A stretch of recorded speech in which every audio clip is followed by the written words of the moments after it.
যারা কোমরের ব্যথায় কষ্ট পাচ্ছেন আমি তাদের বলছি, আপনাদের তিনখানা যোগাসন আমি করতে বলবো। এই তিনটি যোগাসন যদি আপনারা রেগুলার সকাল বিকেল খালি পেটে করতে পারেন তাহলে আপনাদের কোমর ব্যথা একদম কমে যাবে। তিনটি আসন, সবার প্রথম যে আসনটি করতে হচ্ছে সেটি হচ্ছে ভুজঙ্গ আসন। কিভাবে করবেন দেখুন, এই পাটিকে এইভাবে লম্বা করে নিয়ে এইভাবে শুয়ে পড়তে হবে, বুক বরাবর হাতটিকে রেখে এইভাবে উঠে 10 থেকে 30 সেকেন্ড ধরে রাখতে হবে।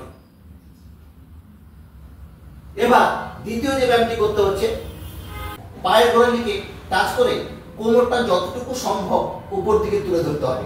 এইভাবে 10 থেকে 30 সেকেন্ড ধরে রাখতে হবে।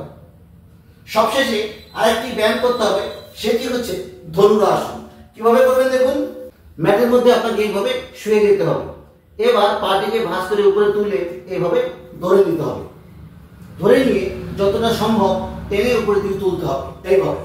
এভাবে 10 থেকে 30 সেকেন্ড ধরে রাখতে হবে।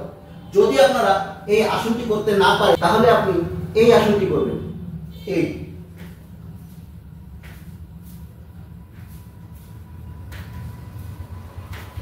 তাহলে আপনারা এই তিনটি আসন রেগুলার করুন, দেখবেন কোমরের ব্যথা একদম কমিয়ে আনতে পারবেন।